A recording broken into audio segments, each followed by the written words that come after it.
त्याच्यामध्ये राज्याच्या शाश्वत आणि सर्वसमावेशक विकासाची रूपरेषा ही आम्ही त्या ठिकाणी तयार केलेली आहे।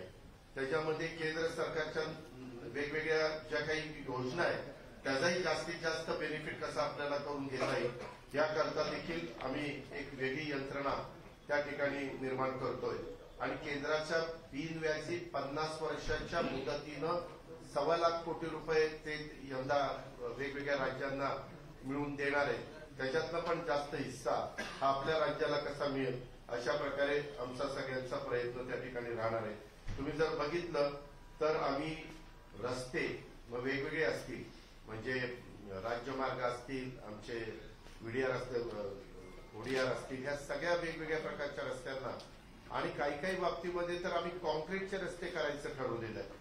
जे बारकी गावं आहेत ती महत्वाच्या रस्त्यांना जोडण्याच्या करता त्याही करता आम्ही भरीव अशा प्रकारची तरतूद ही निश्चितपणे केलेली आहे। तसंच महाराष्ट्र टेक्निकल टेक्सटाईल मिशन याची आम्ही स्थापना केलेली आहे। सामूहिक प्रोत्साहन योजनेअंतर्गत यावेळेस आम्ही 6,400 कोटी रुपये प्रोत्साहन अनुदान देण्याचा निर्णय त्या ठिकाणी घेतलेला आहे।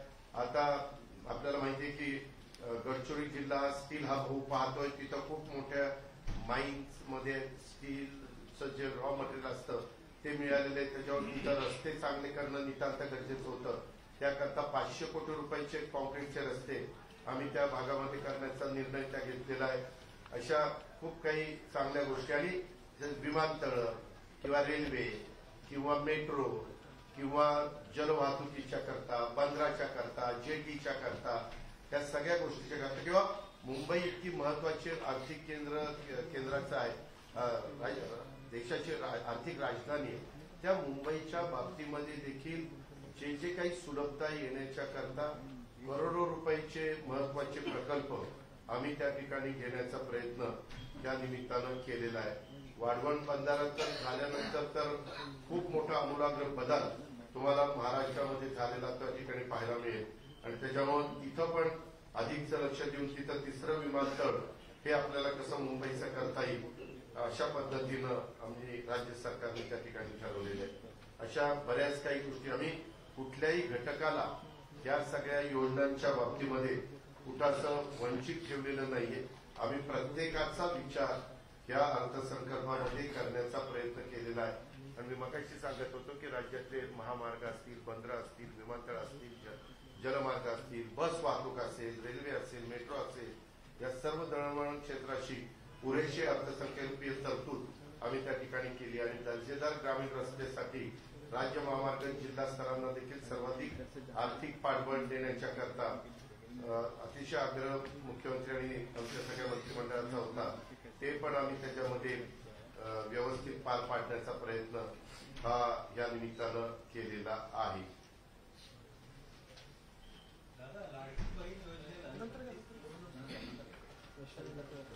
तिघांचे उद्या मग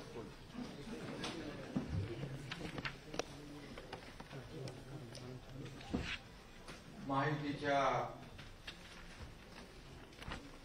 काळातले पहिलं अर्थसंकल्पीय आता हा अर्थसंकल्प आहे आपला।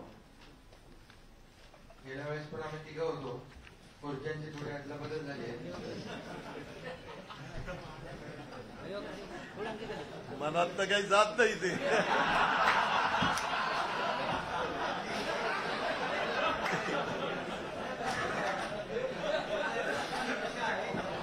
बदल झाले असली तरी सुद्धा टीम तीच आहे। बदला बदल नाही टीम वर्क म्हणून जे आम्ही गेल्या 2.5 वर्षात काम केलं महायुती सरकारने तेच आम्ही पुढे या ठिकाणी पुढे नेतोय। खरं म्हणजे राज्याच्या सर्वांगीण विकासाला चालना देणारा हा अर्थसंकल्प आहे। गेल्या 2.5 वर्षात आम्ही विकास आणि जनकल्याण म्हणजे कल्याणकारी योजना यांची सांगड घातली होती आणि तेच धोरण आम्ही आता देवेंद्रजींच्या नेतृत्वाखाली टीम म्हणून पुढे नेणार आहोत आणि आदरणीय प्रधानमंत्री मोदीजींचं जे विकसित भारत 2047 ही संकल्प जो आहे संकल्पना आहे त्यामध्ये हा अर्थसंकल्प आमचा मोठा योगदान देणारा ठरेल। कारण त्यांचं $5 ट्रिलियन जे काही स्वप्न आहे त्याच्यामध्ये $1 ट्रिलियन महाराष्ट्राचा जो काही गोल आहे तो अचीव आरामशीर होईल. कारण नीती आयोगाने एकदा एका बैठकीत म्हटलं की मुंबई MMR मध्ये फक्त $1.1 ट्रिलियन काय म्हणताय, $1.5 ट्रिलियन पोटेन्शियल आहे मुंबई आणि मुंबई MMR मध्ये. रेस्ट ऑफ महाराष्ट्र वेगळा आहे. त्यामुळे महाराष्ट्रामध्ये जे पोटेन्शियल आहे हे पोटेन्शियल आता वाढलेलं आहे. आणि त्यामुळे कारण महाराष्ट्रात इन्फ्रास्ट्रक्चर आहे, कनेक्टिव्हिटी आहे, स्किल मॅनपॉवर आहे, चांगलं वातावरण आहे, इंडस्ट्रीला पोषक आणि म्हणून इंडस्ट्री फ्रेंडली स्टेट हे महाराष्ट्र झालंय. सांगण्याचं तात्पर्य एवढं, जेव्हा मी मुख्यमंत्री होतो त्यावेळी दावोसला 2दा गेलो. जवळपास 7.5 लाख कोटीचं करारनामे झाले त्यावेळेस. आणि आता देवेंद्रजी आणि उदय सामंत आपले गेले त्यावेळेस किती 15 लाखापेक्षा जास्त 16 लाख कोटीचे करारनामे झाले. म्हणजे पूर्वीसारखं फक्त करारनामेवालं काम नाहीये, हे ऍक्च्युअल काम करणारं सरकार आहे. कारण मागच्या वेळेचं 75 ते 80% त्याचं एक्झिक्युशन झालं. आणि आता देखील आता जे देवेंद्रजींच्या मार्गदर्शनाखाली 16 लाखाचं जे एमओयू झाले प्रत्यक्ष त्याला देखील सुरुवात झालेली आहे. आणि त्यामुळे हे का होतं, कारण या राज्याचं जे काही पोटेन्शियल आहे, राज्यामध्ये ज्या काही पायाभूत सुविधा आहेत, राज्यामध्ये ज्या काही सोयी सुविधा आहेत, सिंगल विंडो क्लिअरन्स आहे, उद्योग जे येतात त्यांना रेड कार्पेट आहे, त्यांना दिल्या जाणाऱ्या सुविधा आहेत, या सगळ्या सुविधा आहेत. आता मगाशी दादांनी सांगितलं सुरजागडमध्ये, गडचिरोलीमध्ये स्टील इंडस्ट्री आता एकदम रांग लावून राहिलेली आहे. आणि आता गडचिरोली सारखा जिल्हा जर मेन स्ट्रीम मध्ये येतोय तर इतर जिल्ह्यामध्ये तर मग आपल्याला खूप पोटेन्शियल आहे. आणि त्यामुळे आज समृद्धी महामार्ग जर आपण पाहिला, हिंदुहृदय सम्राट बाळासाहेब ठाकरे समृद्धी महामार्ग हा केवळ एक रस्ता नाहीये. देवेंद्रजींनी तो सुरू केला. मी जेव्हा मंत्री होतो, मग मी मुख्यमंत्री झालो आणि आम्ही तो आदरणीय प्रधानमंत्री मोदी यांच्या शुभ हस्ते त्याचं लोकार्पण केलं. आता त्या रस्त्यामध्ये इकोसिस्टीम तयार होते, नोड तयार होत आहे. त्या ठिकाणी सोलर आहे, त्या ठिकाणी विविध म्हणजे आपलं अमरावतीला मेगा टेक्सटाईल पार्क करतोय आपण. म्हणजे तिथल्या परिस्थितीनुसार मग शेतकऱ्यांसाठी फूड प्रोसेसिंग युनिट आहे. हे सगळं म्हणजे ते एक व्हॅल्यू एडिशन जे आहे ते करण्याचा प्रयत्न आम्ही करतोय. आणि त्यामुळे कुठलाही रस्ता जो आहे, रस्ता फक्त महामार्ग नाही तर तो पूर्ण राज्याची एक इकोसिस्टीम आणि गेम चेंजर प्रकल्प आम्ही ठरवतो. अटल सेतू बघा, मुंबईचा कोस्टल रोड बघा. आता मगाशी भाषणात दादांनी सांगितलं मुंबई पुणेचा मिसिंग लिंक अर्धा तास आम्ही लवकर जाणार, लवकर येणार.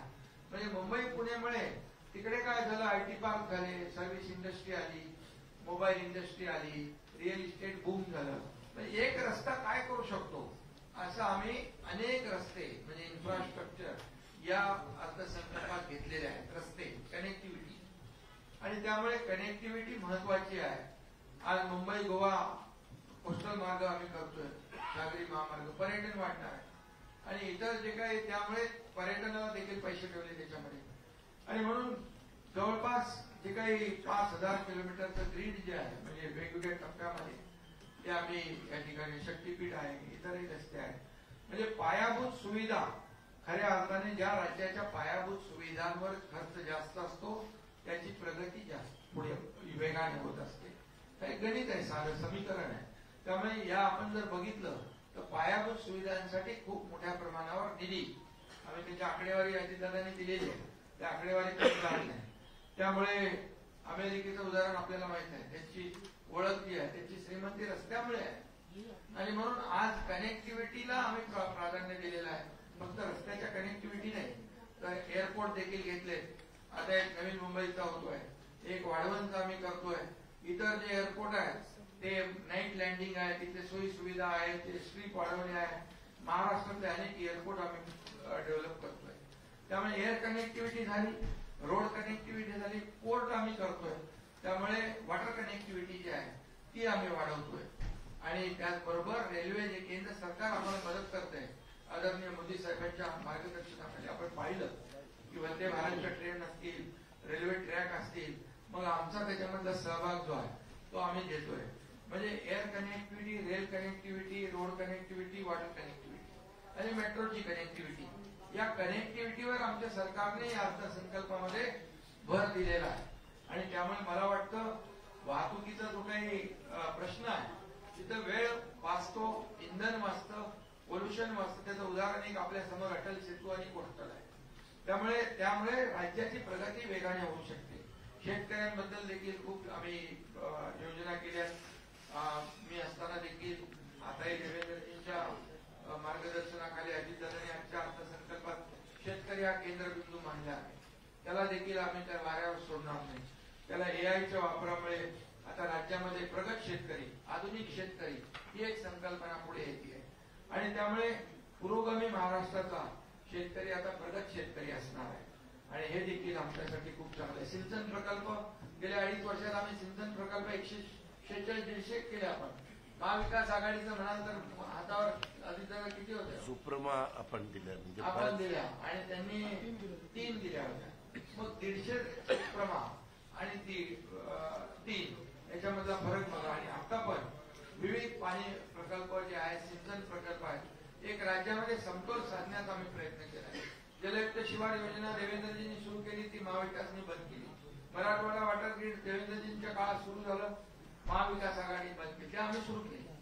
आणि त्यामुळे पाणी हे महत्वाचं आहे. शेतकऱ्यांना सिंचन प्रकल्प हे महत्वाचे आहेत. आणि म्हणून सिंचन प्रकल्पावर देखील मोठ्या प्रमाणावर प्रादेशिक समतोल साधण्याचा आम्ही प्रयत्न करतोय. आणि त्याचबरोबर शेतकऱ्यांना दिवसा वीज देण्याचा आपला प्रयत्न जो आहे, आपलं सोलर आणि त्याच्यावर देखील आपण भर दिलेला आहे. पर्यटनात खूप मोठ्या 720 किलोमीटरचा आम्हाला पर्यटन समुद्र किनारा आहे. त्याच्यावर देखील या अर्थसंकल्पात दादांनी लक्ष दिलेलं आहे. आणि पर्यटनाला देखील चालना दिली आहे. पर्यटन धोरण आपण चांगलं करतोय. त्याचबरोबर महिला जे आहेत,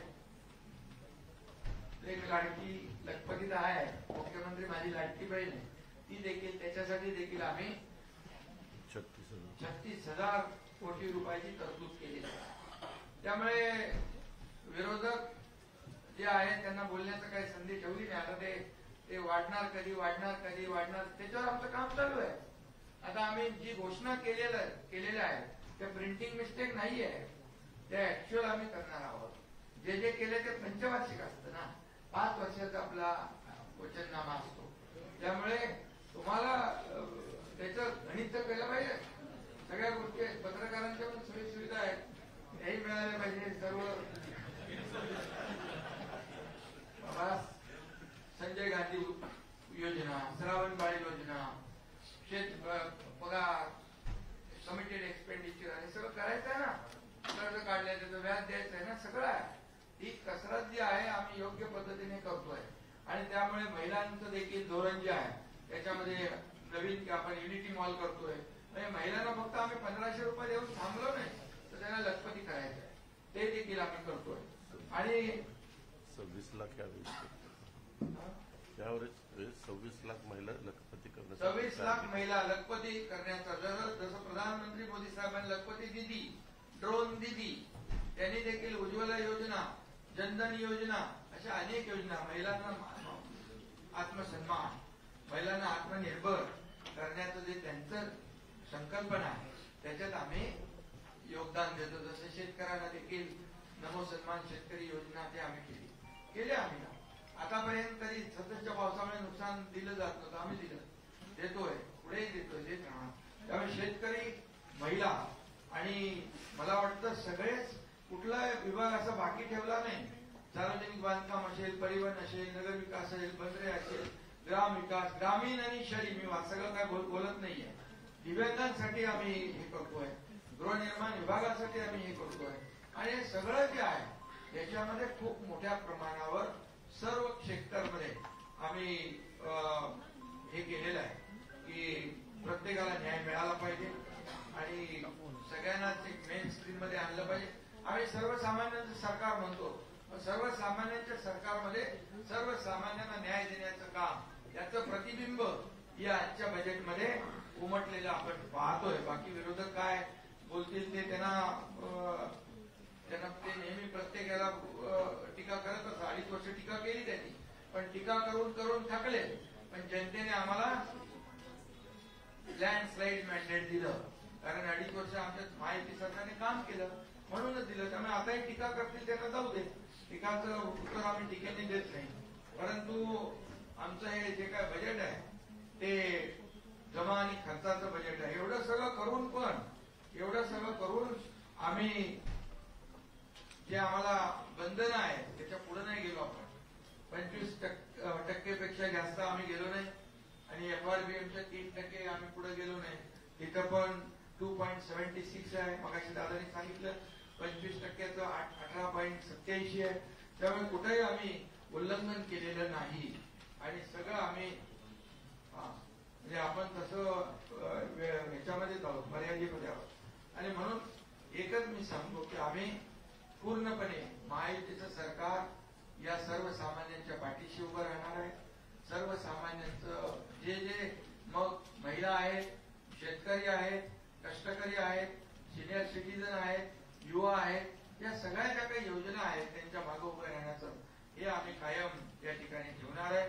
आणि आम्ही तिघं आहोत आणि तिघही भाऊ आमच्या बहिणींच्या मागे कायम उभं राहू अशा प्रकारचं इकडे मी आपल्याला सांगायचं. त्यामुळे सगळं होईल, काळजी करू नका. आणि त्याचबरोबर काल चॅम्पियन ट्रॉफी देखील आपण जिंकली. तसं रोहित शर्माने नवा विक्रम केला. तसंच मला वाटतं किती वेळा 11 वेळा तुम्ही 11 वेळा ना 11 वेळा बजेट मांडणारे विक्रमी ठरले अजितदादा. विकसित महाराष्ट्र हाच महायुतीचा वादा. त्यामुळे हे दादा बजेट आहे, बजेट वजनदार आहे. तुम्हाला काय वाटलं म्हणजे तुम्हाला नाही विरोधकांना की आता काय लाडक्या बहिणींना पैसे दिले तर काय होणार, पण कुठेही पायाभूत सुविधांना आम्ही कात्री लावली नाही. ज्या योजना आहेत त्या आम्ही त्याच्यामध्ये कात्री लावली नाही. त्यामुळे या सर्व लक्षात घेता मला वाटतं विरोधकांना काही ठीक आहे, त्यांना काही संधी नाहीये, तर तरी नसली तरी ते विरोध करतातच, ते विरोधात बोलतातच. किती काही चांगलं आम्ही केलं तरी सुद्धा चांगल्याला चांगलं म्हणण्याची त्यांच्याकडे एवढं मोठं पण असावं लागतं. आणि म्हणून आम्ही आपल्याला सांगतो की आदरणीय प्रधानमंत्री मोदीजी देशाला पुढे नेत आहे, देशाचा गौरव वाढवत आहे. जसं त्यांनी अर्थव्यवस्था 11व्यावरून 5व्यावर आणली, आता 5व्यावरून 3ऱ्यावर आणण्याचा जो काय त्यांचा संकल्प आहे त्याच्यामध्ये महाराष्ट्र योगदान देणारं हे पहिलं राज्य असणार आहे, एवढंच मी सांगतो. आणि म्हणून राज्य आणि केंद्र सरकार हे डबल इंजिनचं सरकार आता यापुढे देखील वेगवान पद्धतीने देवेंद्रजींच्या नेतृत्वाखाली आम्ही पुढे नेऊ.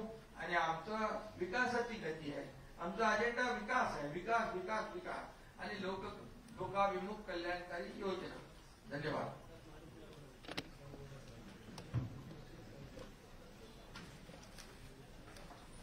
सर्वप्रथम मी महाराष्ट्राचे उपमुख्यमंत्री आणि अर्थमंत्री श्री अजितदादा पवार आणि अर्थ राज्यमंत्री ॲडव्होकेट आशिष जयस्वाल यांचं मनापासून अभिनंदन करतो की एक अतिशय लोकाभिमुख आणि विकसित भारतासोबत विकसित महाराष्ट्र घडवण्याच्या दिशेनं हा अर्थसंकल्प मांडलेला आहे.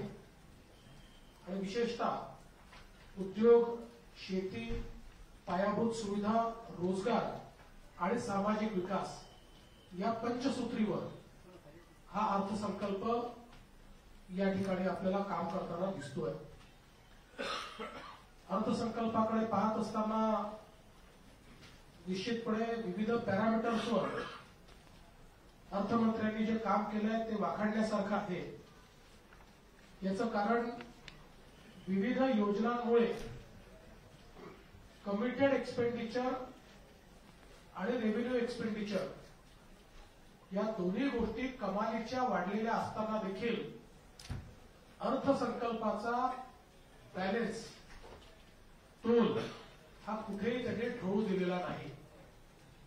साधारणपणे असा समज होता की फिस्कल डेफिसिट, राजकोषीय तूट ही 5% जाईल आणि पहिल्यांदा महाराष्ट्र बेशिस्तीत जाईल, अशा प्रकारे अनेक लोक अंदाज लावत होते. परंतु सरत्या वर्षाची तूट ही 2.9% आणि पुढील वर्षाची तर ती अजून इम्प्रूव्ह करून 2.7% कमी आणण्याचं काम हे अर्थमंत्र्यांनी केलेलं आहे. अनेक वेळा लोक ऍब्सोल्यूट टर्म्स मध्ये त्या ठिकाणी महसुली तूट किती झाली अशा प्रकारचा आकडा ज्यावेळेस बघतात त्यावेळी त्यांनी आपल्या अर्थसंकल्पाचा साईज काय झालाय, 7 लाख कोटी रुपयाचा साईज आपल्या अर्थसंकल्पाचा झालाय. म्हणजे देशामध्ये एखादंच राज्य आपल्या पुढे असेल यूपी वगैरे सारखं, कारण त्यांची लोकसंख्या जवळपास 22 कोटी त्या ठिकाणी आहे. पण त्यांचा अर्थसंकल्पाचा जरी तो साईज असला 8 लाख कोटीचा तरी त्यांचं उत्पन्न मात्र ओव्हरऑल आपल्यापेक्षा बरंच कमी आहे.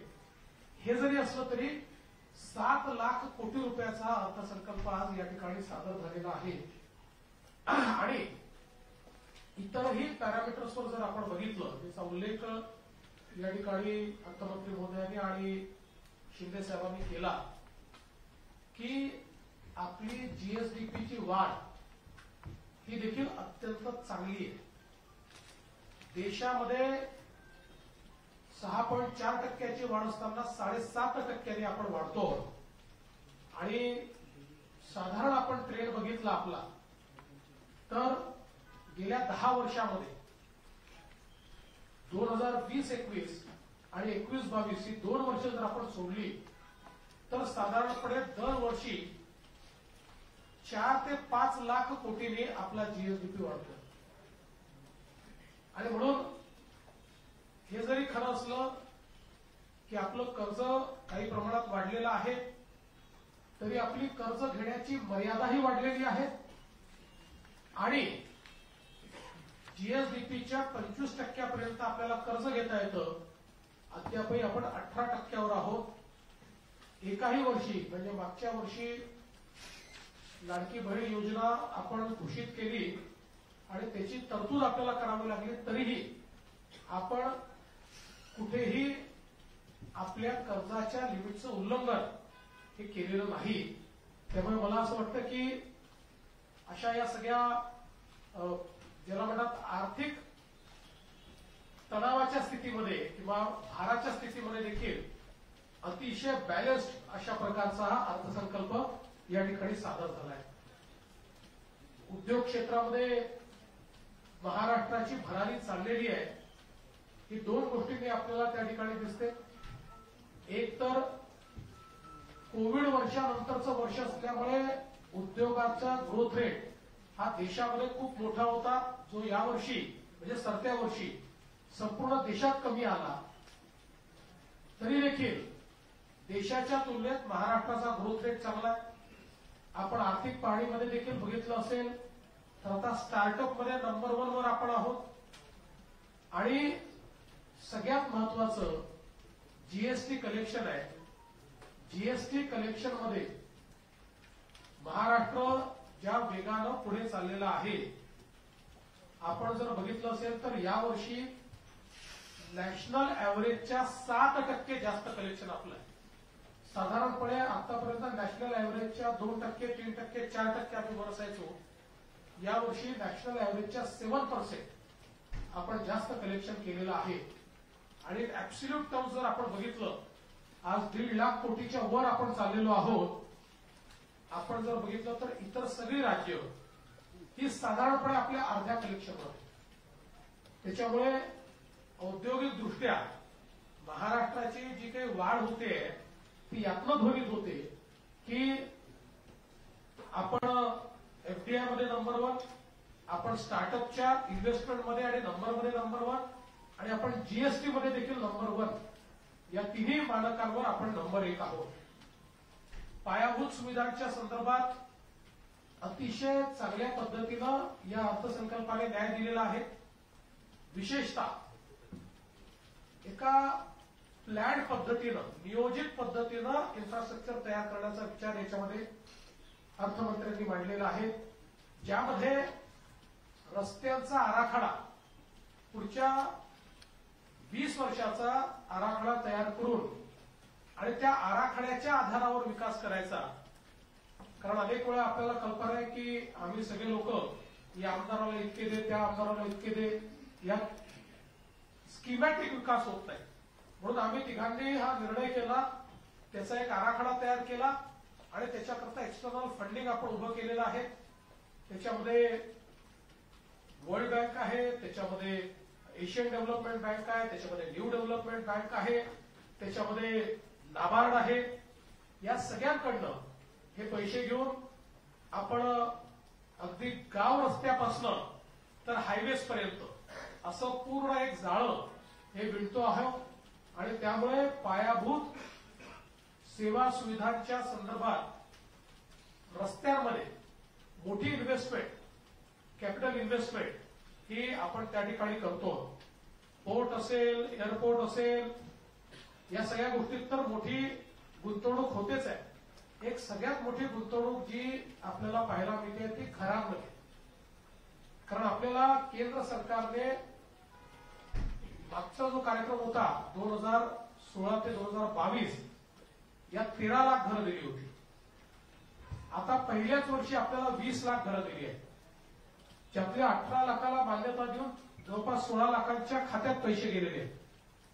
एकूण जर केंद्र सरकार आणि राज्य सरकारच्या घर बांधणीचे प्रकल्प जे आपण हातात घेतलेले त्याची एकत्रित किंमत बघितली ते 80,000 कोटी रुपये. यातनं पायाभूत सुविधाही निर्माण होणार आहेत आणि यातनं सामाजिक सेवा देखील होणार आहे, यातनं अधिकारिता देखील मिळणार आहे. आणि हे सगळं करताना 50,000 रुपये त्याकरता वाढीव अनुदान आणि ही 20 लाख घरं पहिल्या दिवशीपासून सोलर अनेबल्ड असल्यामुळे त्या ठिकाणी त्यांना कुठलंही बिल येणार नाही. यासोबत प्रधानमंत्री सूर्यघर योजना आणि त्या धर्तीवर राज्याची योजना या माध्यमातून टप्प्याटप्प्याने राज्यातले जे 80% ग्राहक आहेत की जे 300 युनिटच्या आत वापरतात त्या सगळ्यांना सोलरवर नेऊन त्यांना मुफ्त वीज मिळेल अशा प्रकारचा कार्यक्रम हा राज्याने आखलेला आहे. आणि त्याचं सूत्रवाच हे या अर्थसंकल्पाच्या भाषणामध्ये माननीय दादांनी केलेलं आहे. यासोबत शेती क्षेत्रामध्ये विविध योजनांचा त्या ठिकाणी अवलंब करताना सगळ्यात महत्वाचं काही असेल तर आधुनिक तंत्रज्ञान आणि त्यातही एआयचा वापर. आज आपण पाहू शकतो एआय, बायोटेक, ड्रोन या सगळ्या गोष्टीमुळे शेतीचा उत्पादन खर्च कमी करून शेतीमध्ये नफा आणता येईल अशा प्रकारची संधी उपलब्ध झाली आहे. आणि एआयच्या माध्यमातून तर माती परीक्षणापासून तर फ्लावरिंग स्टेज पर्यंत सगळं जे काही लाईफ सायकल आहे याचं मॉनिटरिंग करता येतं. आणि म्हणून त्याचा वापर करण्याकरता पहिल्यांदा योजना ही या अर्थसंकल्पामध्ये या ठिकाणी सादर झाली आहे. आणि त्यासोबत आमच्या सरकारचे महत्वाचे प्रकल्प म्हणजे जलयुक्त शिवार टप्पा 2 आणि नदीजोड प्रकल्प या दोन्ही प्रकल्पांकरता भरीव अशा प्रकारची तरतूद या अर्थसंकल्पाने या ठिकाणी केलेली आहे. हे सगळं करत असताना मोठ्या प्रमाणात रोजगार निर्मितीवर आपण भर दिलेला आहे. ज्या प्रकारचे कार्यक्रम हातात घेतले ते रोजगार निर्मितीकडे नेणारे अशा प्रकारचे कार्यक्रम आहेत. आणि अगदी लाडकी बहीण योजनेच्या अंतर्गत जो पहिला प्रयोग नागपूरला झाला आणि काही महिलांनी एकत्रित येऊन आपल्या 1500 रुपयातनं 30 लाख रुपये जमा केले आणि त्याची स्मॉल क्रेडिट सोसायटी तयार झाली. अशा प्रकारच्या सोसायट्यांचं जाळं तयार करून या लाडक्या बहिणींना आम्हाला त्यांचे जे पैसे आहेत ते गेनफुल एक्सपेंडिचर मध्ये गेले पाहिजे की ज्यातनं त्यांना 2 पैसे मिळाले पाहिजे असं एक पूर्ण चक्र आम्ही तयार करतो आहोत. आणि त्यातनं राज्यात अपेक्स आणि प्रत्येक जिल्ह्यामध्ये अशा प्रकारच्या सोसायट्या या तयार करून त्यातनं त्यांना अधिकारिता देण्याचा आमचा प्रयत्न आहे. आणि यासोबत महत्वाचा विषय असा आहे की 1500 रुपये आपण तर देतोच आहोत, पण आपल्या महिलांना स्वावलंबी करण्याकरता माननीय प्रधानमंत्र्यांनी जी त्या ठिकाणी लखपती दिदी योजना आणली आहे. लखपती दिदीचा अर्थ ज्या महिला सरकारी योजनेचा वापर करून त्यातले व्यवसाय उभा करून वर्षाला 1 लाख रुपयांपेक्षा जास्त कमवतात त्यांना लखपती दिदी म्हणलं जातं. हे वन टाइम लखपती नाही आहे, वर्षाला त्यांनी कमवायचे आहेत. अशा गेल्या वर्षी आपण 23 लाख लखपती दिदी तयार केलेल्या आहेत. आता या वर्षी अजून 24 लाखाचं आपलं उद्दिष्ट आहे. 1 कोटी आमच्या बहिणींना आम्ही ठरवलेलं आहे की आम्हाला लखपती दिदी बनवायचं आहे. म्हणजे ज्या स्वतःच्या भरोशावर केवळ 1500 रुपये नाही तर स्वतःच्या भरोशावर 8 ते 10 हजार रुपये महिना कमावतील अशा प्रकारची ही योजना अतिशय चांगल्या पद्धतीनं आपण त्या ठिकाणी राबवतो. हे सगळं करत असताना मला याही गोष्टीचा आनंद आहे की आपला जो सामाजिक न्याय विभाग असेल किंवा आदिवासी विकास विभाग असेल, या दोन्ही विभागांच्या तरतुदीमध्ये भरीव अशा प्रकारची वाढ करण्यात आलेली आहे. जवळपास 43% आणि 40% अशी वाढ या ठिकाणी केलेली आहे. त्यामुळे निश्चितपणे सामाजिक न्यायाचं जे धोरण राज्य सरकारने हातामध्ये घेतलेलं आहे त्याला याच्यामुळे बळ मिळेल. आणि अर्थातच या 2 विभागांच्या माध्यमातून जास्तीत जास्त वैयक्तिक लाभाच्या योजना या तयार करून त्या योजनांच्या माध्यमातून कुटुंबाला व्यक्तीला फायदा झाला पाहिजे. शिक्षण, आरोग्य, रोजगार या प्रत्येक बाबीवर त्याचा फायदा झाला पाहिजे अशा प्रकारचा प्रयत्न या माध्यमातून करण्यात आलेला आहे. खरं म्हणजे अनेक गोष्टी या ठिकाणी सांगता येतील, पण मी असं म्हणेल की एक अत्यंत संतुलित अशा प्रकारचा अर्थसंकल्प हा अजितदादांनी सादर केलेला आहे. या अर्थसंकल्पातून आपण विकासाकडे जाऊ आणि त्यातनं रोजगाराची देखील निर्मिती होईल अशा प्रकारचा अर्थसंकल्प आहे. आणि विशेषतः एकादशीच्या दिवशी एकादश अर्थसंकल्प म्हणजे 11वा अर्थसंकल्प दादांनी सादर केलेला आहे. आतापर्यंत अर्थसंकल्प सादर करण्याचा रेकॉर्ड हा बॅरिस्टर शेषरावजी वानखेडे यांच्या नावाने आहे. 13 अर्थसंकल्प त्यांनी सादर केले आहेत. दादा या टर्ममध्ये तो रेकॉर्ड तोडणार आहे, पण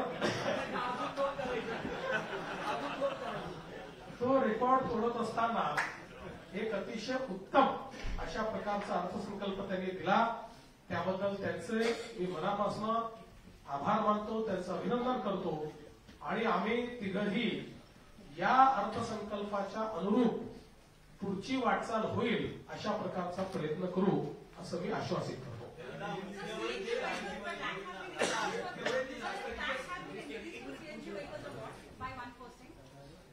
असं आहे की ईव्ही ज्या आहेत त्यांच्यावरचा टॅक्स जो आहे तो 30 लाखाच्या वरची जी ईव्ही असेल त्याच्यावर टॅक्स लावलेला आहे. 30 लाखाच्या आत, कारण आम्ही साधारण बघितलं की आज जे मार्केट आहे ते 30 लाखाच्या आतलंच आहे, पण कोणी लक्झरी घेत असेल तर मग त्याच्यावर टॅक्स लागला पाहिजे या दृष्टीने तो टॅक्स लावला है. पहला तो जिस तरीके से 7 जगहों पर एमएमआर रीजन में आर्थिक जोन बनाने का फैसला सरकार ने किया वो क्या है, और दूसरा कई विपक्ष कह रहा है कि लाडली बहन योजना के पैसे कम किए सरकार ने किस वजह।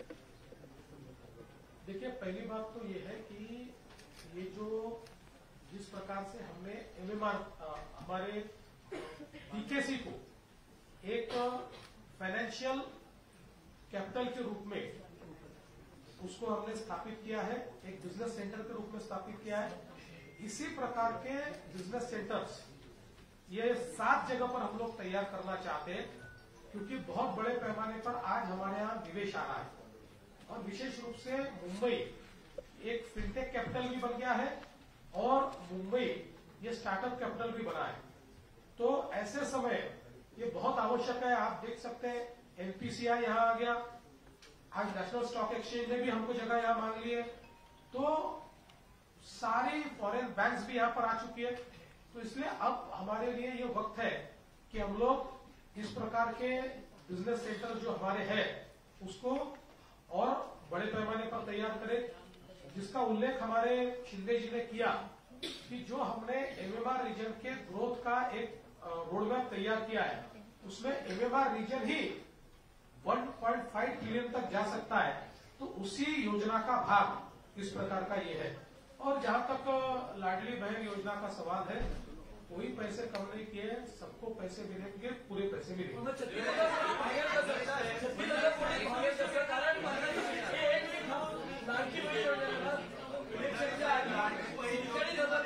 असा अंदाज केला होता आणि त्याच्यानंतर 2100 करायचे झाले तर 64 पर्यंत खर्च वाढेल आणि बजेटमध्ये बोलतो 36,000 कोटी आहे।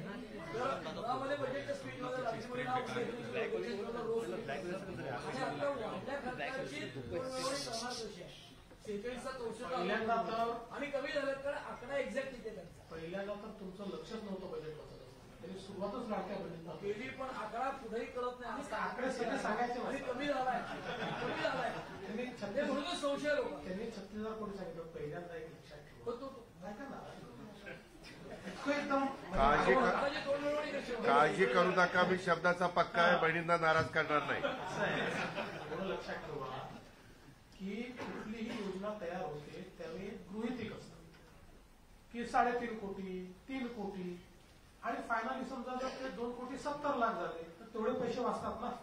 आपल्याला योजनेचं ऍक्च्युअल पैसे कधी लागणार ते वर्षभराने समजतात, त्या आधारावर मागच्या वर्षीच्या ट्रेंडच्या आधारावर पैसे ठेवलेले आहेत आणि उद्या वाढवायची गरज पडली तर जुलै आहे, डिसेंबर आहे, त्यामुळे वाढवता येतात, त्यामुळे कुठलीही अडचण नाही आहे। आवश्यक तेवढी तरतूद याच्यामध्ये ठेवण्यात 2100 कधीपासून त्याच्यात असं आहे की त्या संदर्भात निश्चितपणे आमचं काम चाललेलं आहे। बघा शेवटी बजेटचा बॅलन्स ठेवणं हे देखील महत्वाचं आहे आणि घोषणा पण आपली पूर्ण करायची। आता ट्रेंड्स आमच्याकडे फार चांगले आहेत, जे काही जर आपण नॅशनल एव्हरेजच्या 7% वर चालू आहे, पण त्याच वेळी जर आपल्याला सस्टेन पद्धतीनं आपल्या योजना चालवायच्या असतील तर आर्थिक शिस्त देखील आपल्याला ठेवावी लागेल। 3% वर जाता येणार नाही। आता आपण मागच्या वर्षी 2.9 पर्यंत चाललो गेलो, म्हणून आता थोडं कमी आणून 2.76 पर्यंत आपण आणलेलं आहे।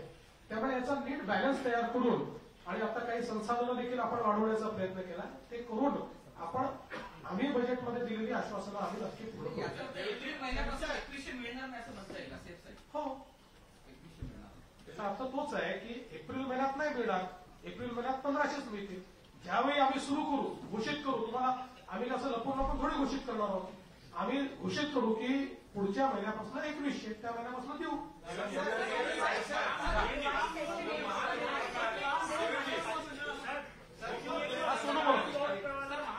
जो लास्ट टाइम बजट में प्रोविजन था इस बार उसमें दिख नहीं रहा और 547 करोड़ आप लोग किसके दे रहे महाराष्ट्र विधानमंडल से? देखिए महाराष्ट्र विधानमंडल को जो पैसा दिया है वो केवल यहाँ के सुधार का पैसा नहीं है, इसका पूरा बजट बताया है।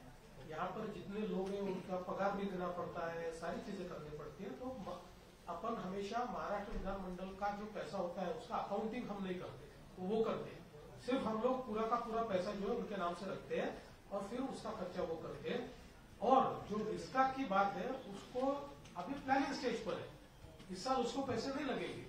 अभी तो उसके डिजाइन ड्राइंग तैयार होंगे, फिर हम तीनों बैठकर उसके ऊपर और ब्रेनस्टॉर्मिंग करेंगे, उसके बाद वो विषय आएगा।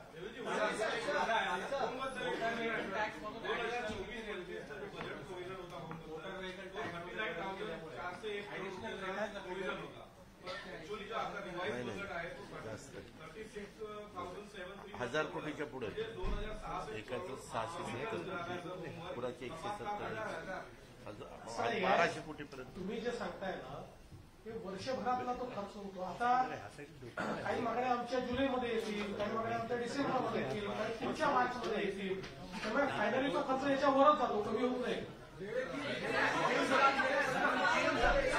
जो घोषणा है क्या है, किस तरीके से या संपूर्ण बजेटमध्ये आरोग्यावरती आणि वैद्यकीय शिक्षणावरती अत्यंत नीती आयोगाच्या म्हणण्यानुसार राष्ट्रीय धोरणानुसार बजेटच्या 8% निर्माण खर्च हा आरोग्यावरती असायला पाहिजे। मागच्या वेळेला मुख्यमंत्री असताना एकनाथ शिंदे साहेबांनी पण दुप्पट आरोग्यावरती खर्च करू अशी घोषणा केली होती। प्रत्यक्षामध्ये वाढवले होते, पण त्याच्यात आताच्या याच्यामध्ये महात्मा फुले योजनेला 2,500 कोटी रुपये लागणार आहे, 3,400 कोटी रुपये दिले, 1,200 कोटी रुपये इनर्जीचे पुढे रेग्युलर कार्यक्रमासाठी सुद्धा पैसा राहणार नाही। याचं कारण काय आहे की यातले आता बांधकामाचे जे पैसे आहेत हे एक्सटर्नल एड आहे. त्यामुळे आज ते तुम्हाला या ठिकाणी दिसणार नाही. जसं आपल्याला 5,000 कोटी रुपये आपल्याला आता यांनी दिलेले आहेत, हुडकोनी आणि एडीबीने दिलेले आहेत. तर हे जे सगळे एक्सटर्नल एडेड पैसे आहेत त्याच्यातनं आपण बांधकामं करणार आहोत आणि आपल्या रेग्युलर कामाकरता हे पैसे ठेवतो. शिक्षणाला आपण प्रत्येक जिल्ह्यामध्ये मेडिकल कॉलेज 35 कॉलेज केली, बजेटमध्ये तरतूद केली फक्त 2,500. होईल ना. त्यांनी मागितले, जे वैद्यकीय शिक्षण विभागाने तिथेच सांगितलं की त्यांना बांधकामाकरता जे पैसे पाहिजेत ते आम्ही वेगळे देतो. काही बांधकामं आपण यात नाही करतो, पण मेजर बांधकामाकरता पैसे आपण एक्सटर्नल एडेड मधून देतो. आणि त्यांना जर कुठे कमी पडले तर आम्ही पुन्हा देऊ त्यांना पैसे, त्यांचं नाही.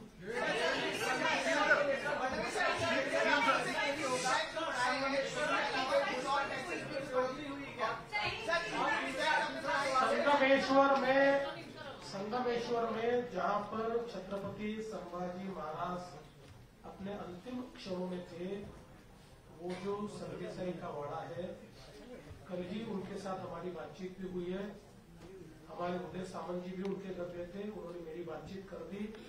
उन्होंने ये मान्य किया है, उन्होंने इतना ही कहा है कि वहाँ थोड़ी जगह हमको दीजिए ताकि हम 11वीं शताब्दी से वहां पर है तो हमारा नाम भी रहना चाहिए. हम लोग को कहा है निश्चित रूप से उनका नाम नहीं मिटाएंगे, तो उसको आगे ले जाने का काम चल रहा है.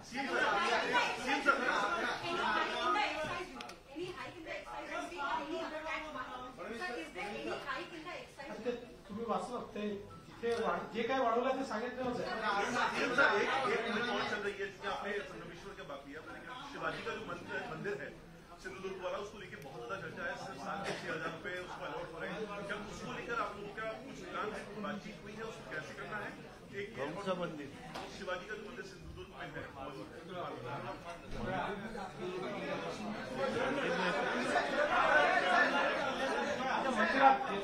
मंदिरात देखो आप अचानक कोई प्रश्न पूछ लोगे तो सारी जानकारी तो हमारे पास रहती नहीं है.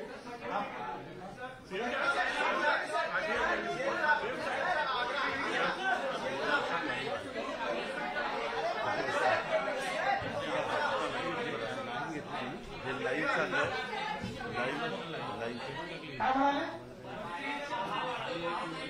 हा वाढवलेल्या मशिदीची त्यांच्या करता ते काय वापरतात आम्हाला माहिती आहे ना.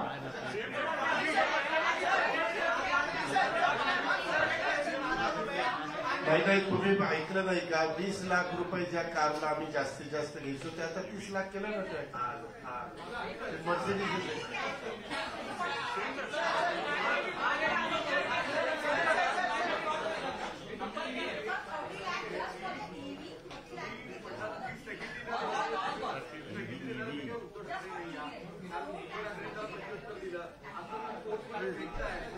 टॅक्स रेव्हेन्यू ट्रान्सपोर्टचा टॅक्स समोर आल्यानंतर रोड फिरवून जाण्याची दुश्मनी थोडी आहे. ही जे बोललं ते धोरणात्मक बोलत. त्यांनी कारशेडला त्या ठिकाणी स्थगिती दिली, त्यांनी नाणार प्रकल्पाला स्थगिती दिली, यादी आहे ना स्थगितीची. आणि ज्याच्यामुळे आज नाणार सारखा प्रकल्प आपल्याकडे होईल की नाही असा प्रश्न निर्माण होऊन गेला. रोज जाऊन भांडावं लागतंय. त्याच्यामुळे स्थगिती तर दिली, स्थगिती दिली तर आहेच असते.